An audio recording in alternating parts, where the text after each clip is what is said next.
এই যে এখন অভয়ার মাকেও গিয়ে বিজেপি বুঝিয়েছে এইবারে আমরা ক্ষমতায় চলে আসবো, আপনি আসুন আমাদের সাথে।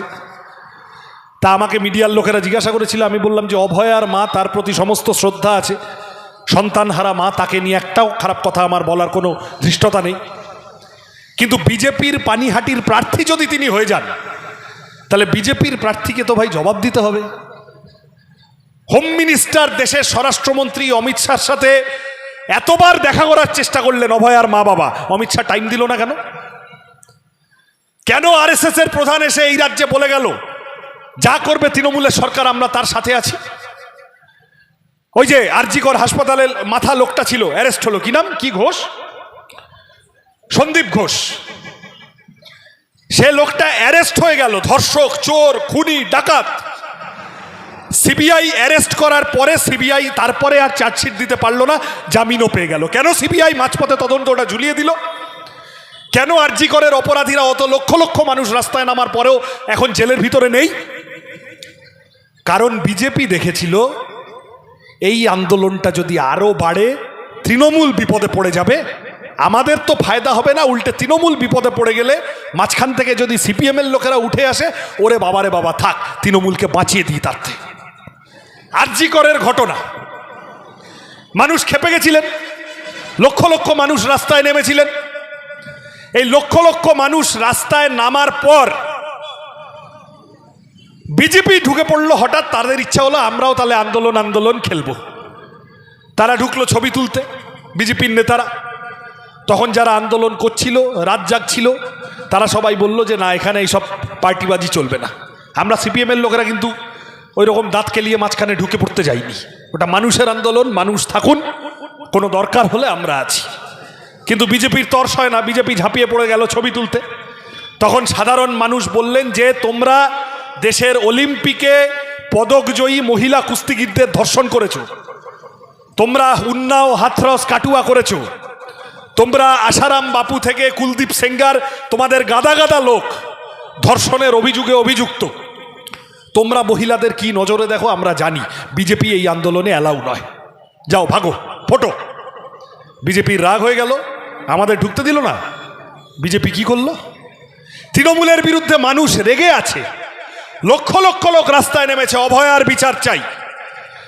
আরএসএস এর প্রধান মোহন ভাগবত পশ্চিমবঙ্গে এসে বললেন আরজিকরের ঘটনায় মমতা ব্যানার্জি সরকার যা করবে আমরা তার সাথে আছি। এই যে এখন অভয়ার মাকেও গিয়ে বিজেপি বুঝিয়েছে এইবারে আমরা ক্ষমতায় চলে আসবো, আপনি আসুন আমাদের সাথে। তা আমাকে মিডিয়ার লোকেরা জিজ্ঞাসা করেছিল, আমি বললাম যে অভয়ার মা, তার প্রতি সমস্ত শ্রদ্ধা আছে, সন্তানহারা মা, তাকে নিয়ে একটাও খারাপ কথা আমার বলার কোনো ধৃষ্টতা নেই। কিন্তু বিজেপির পানিহাটির প্রার্থী যদি তিনি হয়ে যান, তাহলে বিজেপির প্রার্থীকে তো ভাই জবাব দিতে হবে। হোম মিনিস্টার, দেশের স্বরাষ্ট্রমন্ত্রী অমিত শাহর সাথে এতবার দেখা করার চেষ্টা করলেন অভয়ার মা বাবা, অমিত শাহ টাইম দিল না কেন? কেন আরএসএস এর প্রধান এসে এই রাজ্যে বলে গেল যা করবে তৃণমূলের সরকার আমরা তার সাথে আছি? ওই যে আরজিকর হাসপাতালের মাথা লোকটা ছিল, অ্যারেস্ট হলো, কি নাম, কি ঘোষ, সন্দীপ ঘোষ। সে লোকটা অ্যারেস্ট হয়ে গেল, ধর্ষক, চোর, খুনি, ডাকাত।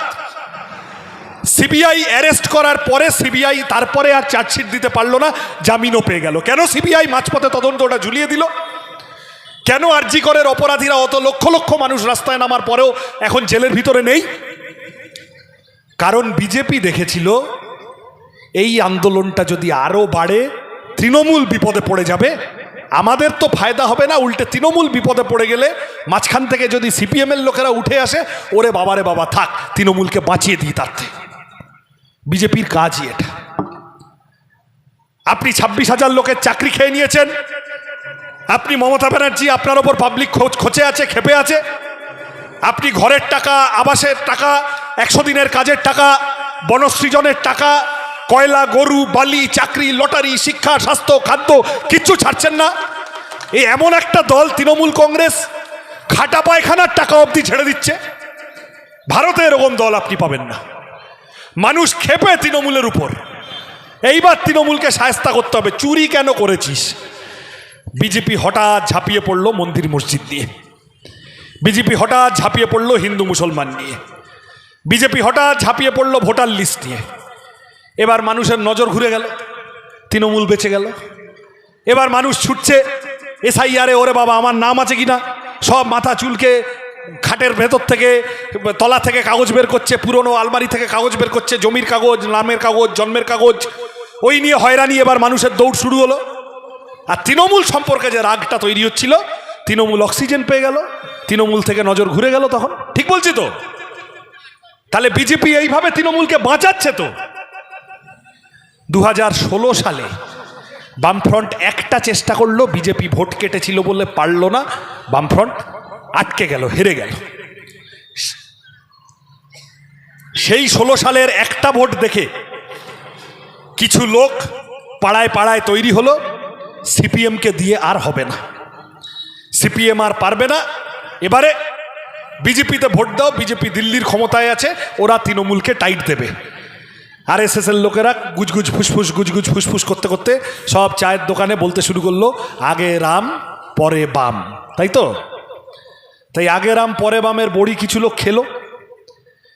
আমি সেই মানুষের কাছে আবেদন করছি, সবিনয় নতমস্তকে আবেদন করছি, একবার ভেবে দেখেন 2016 সালে একটা ভোটে বামফ্রন্ট পারেনি দেখে আপনি বামফ্রন্টকে ছেড়ে চলে গেছিলেন।